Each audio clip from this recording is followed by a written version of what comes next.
Demand more. Get Allmax. All right, what's up, Allmax? Ben Pakulski here, downtown Powerhouse, Tampa, coming at you with a chest workout about 3 weeks after the Arnold. Right back into it. We got to prep for the Olympia now, so incline dumbbell presses start. You're going to notice my focus on this one is all about paying attention to the angle of my glenohumeral joint, which is my shoulder joint, and my humerus relative to my torso. So I'm trying to actually take my upper arm and bring it across my body. Most people are paying too much attention to where the dumbbell is and moving the dumbbell up and down. You want to think about where your humerus, where your upper arm is relative to your torso. So I'm actually trying to do this. So I'm trying to bring my upper arm across my body, try to squeeze them together. You get a good example of that on the warm-up sets. If you guys get a look at the warm-up sets, notice that I'm pulling my shoulders back, shoulders are depressed, I'm trying to squeeze my elbows together. That's about as far as I can go. Whereas if you got a lot of guys who are going heavier and they're coming here, it doesn't actually change the angle of your humerus, it's just changing the angle of your upper arm, which doesn't affect your pecs at all. So you come up, squeeze the elbows together, try to bring those humerus as close together as you can. As they get heavier, obviously that becomes more difficult, so I'm going to focus more on the bottom of the rep. But with the warm-up sets, and as long as I can, I really try to squeeze the humerus together. So here you go.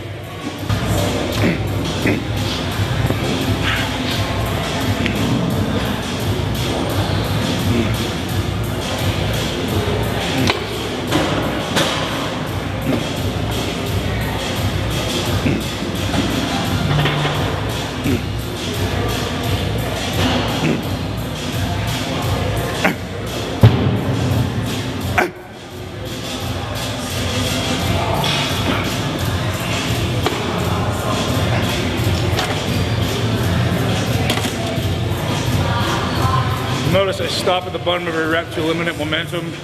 I also make sure the first thing to contract is my pec. I'm not throwing my shoulder forward, I'm not trying to contract my tricep first. First thing I do is engage the pec and push through.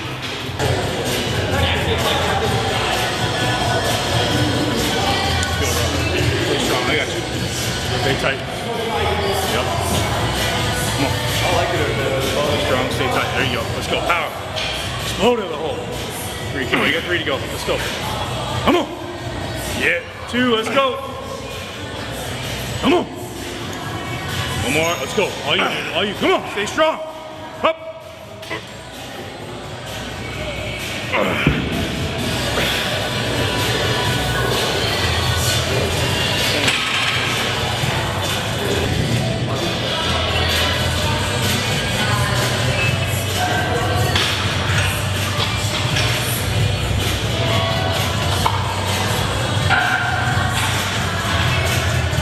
So right now, the biggest question I get is, what are you doing with your nutrition?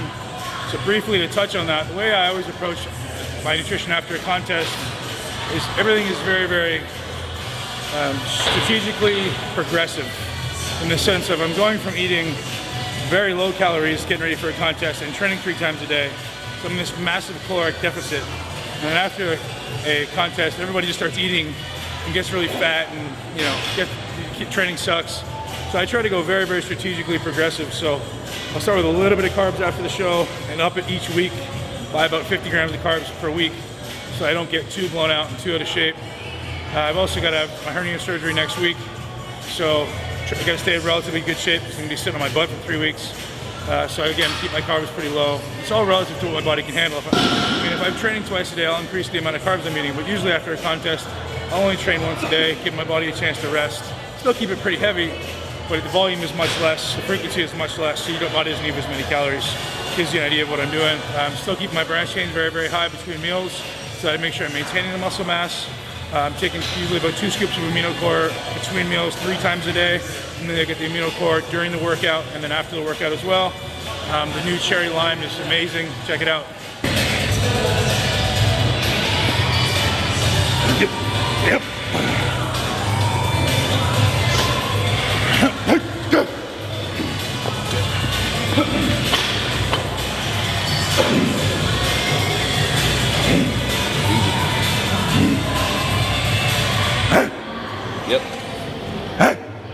Oh, you come on. Oh, you come on, 2. Easy, 1 more.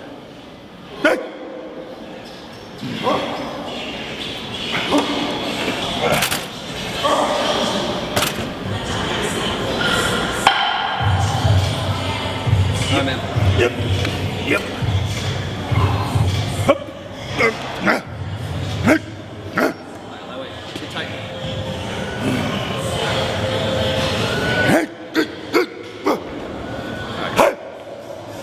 Easy, come on. Oh, you come on. Yep. Again, come on. Up.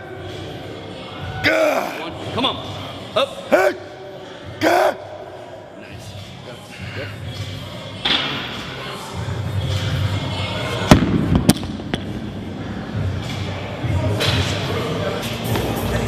On my heaviest sets, I'm really just, particularly in the first exercise, I'm really focused on being explosive on the heaviest sets. In the lighter sets, I'm really focused on getting a meticulous contraction where I'm really mentally squeezing as hard as I can, even with the really light weights. As the weight gets heavier, there can be less focus on the contraction, but I'm still really trying to get explosive to get the nervous system fired up so that when I go back to a second exercise or maybe a lighter set with the same exercise, then my nervous system is more excited. I get a greater contraction of the pecs. You get more muscle fibers recruited because the nervous system is fired up from those heavy sets. So this to give you an idea of the a little insight into what I'm thinking about when I'm training. Energy doing that?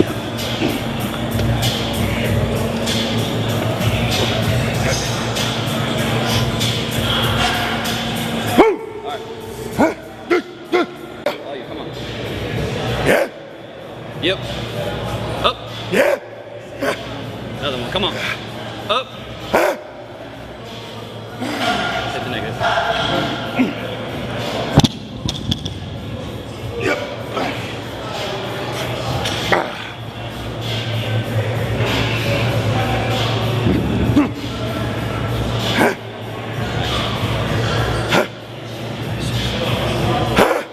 Good contraction. Come on. Yep. Up. Again. Come on. Work. Come on. Up. Starting with incline flies with the chains. The reason we're using the chains is the exercise tends to be very dangerous for your shoulder joint at the bottom. The weight's heavy, so the chains take a little bit of load off the bottom, save your joints. It's off season now, so we're trying to heal the body, let the joints heal themselves. And with the chains, you can't actually come across the body. There's no tension at the top of the range. So we're trying to add the additional tension at the top of the range to the cables, starting low at the cables, coming high, a different angle, different force contraction, or different angle of contraction, different force angle for the pecs. So a little different stimulus. It's almost like rotating your tires. If you do something in the same plane all the time, you're gonna get wear patterns in your joints, cause injuries. So now's the time, right after a contest, trying to rehabilitate the body from 3 months of beating it day in, day out. You try different angles, still stimulate the muscle, but give the joints a break.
So much extra force. Alright, so I know another question is going to be, why are we sitting at the top of the bench, sitting on a sandbag? If you look at the bench, you notice it's wide at the bottom and becomes more narrow at the top. I'm actually trying to get my scapula, my shoulder blades off the back of the bench. And the reason being, normally a wide bench is going to inhibit retraction of the scapula. It's going to inhibit your ability to pull your shoulders back. If I'm doing a press or a fly and my shoulders are forward and I'm trying to pull my shoulders back, all the tension goes right here. It's probably the biggest cause of shoulder injuries, bench pressing or dumbbell pressing on a wide bench. So if you can eliminate that, your body's inability to retract the scapula by using a bench that's more narrow, or no bench there at all, in the case we're trying to do here is by putting the scapula off the back of the bench, you can all but eliminate the tension on the front of the delt or the acromioclavicular joint. So putting more tension on the pecs and the muscles as opposed to dumping it on the joint.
Better? Yeah, much. Good. No problem. My cluster.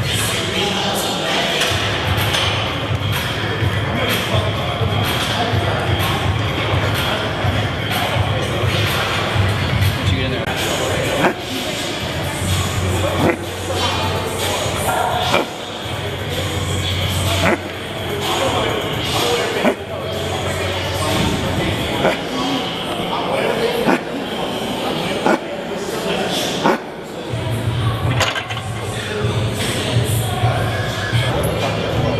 He's working hard for this too, John. Alright, so next in the sequence here, we're going to be doing a steep incline press. Most of you will say, isn't that for delts? The answer is yes, it is actually in large part for delts. Also the upper clavicular fibers of the pec. We're trying to tie pecs into front delts. Now we're actually going to continue to work out and do some front delts. Well, obviously a lot of delts get activated when you train your pecs, so we're going to try to tie them together for the off season. Maybe just overload the front delts and upper pecs a little bit. So we got a really steep incline that's going to both do front delts and upper pecs.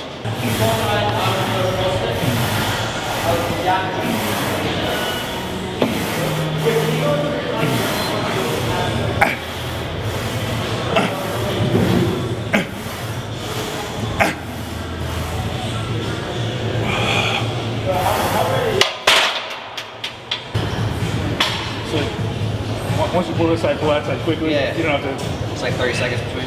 Yeah. All right. I'll keep going. Yeah. Even though it's uneven, but.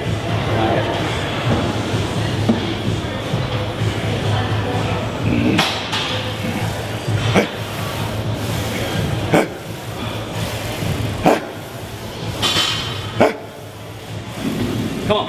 Yep. Leave it.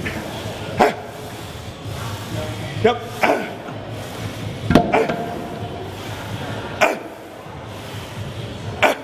Yep. Yep.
So Joe, my training partner, has come up with something creative for us. Reverse grip shoulder presses. And for anybody who happens to be over 220 pounds, you'll know that it's not the easiest thing to maintain this position while doing a press, especially when your chest is pumped. But he felt like being creative and not very nice today, so in a bad mood, taking it out on me.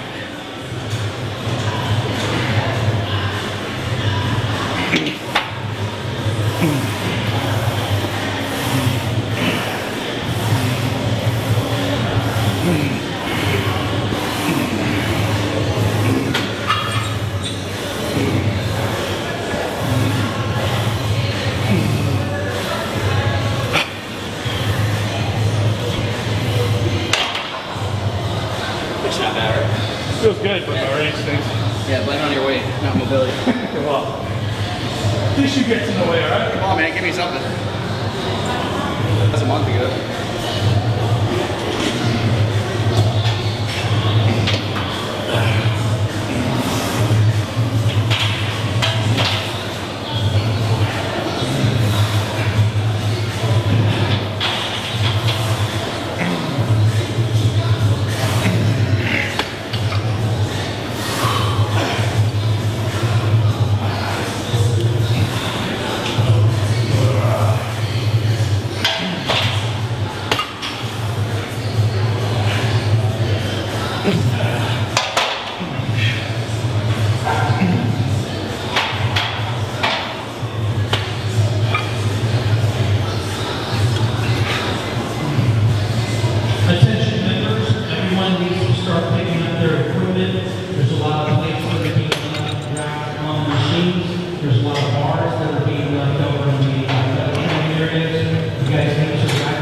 Alright, so that's a wrap from downtown Powerhouse, Tampa.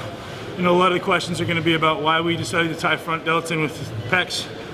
I've noticed pre-contest that I think I overtrained my front delts a bit. I'm usually a very strong presser, And if I train my chest one day and I go back and do the shoulders, even if it's 2 days later, they still don't feel like they're fully recovered. So tie them in together. Obviously my delts are a weakness, so just doing a little volume when they're already fatigued seems to be enough stimulus for me. Save the joints, allows me to do less overall pressing or less weight when I'm pressing. So hopefully my elbows and shoulders can last me for the next 15 years of my bodybuilding career, or however long it may be. That's a wrap. I'm gonna go slam my brand new Allmax Carb Ion, which tastes ridiculous. Amazing post-workout carb powder. Their rivals, all the best ones in the market. Just released at the Arnold Classic. If you guys haven't checked it out yet, definitely check it out. Follow me on Facebook, IFBBBenPack, Twitter, same Twitter handle I think, and benpakulski.com.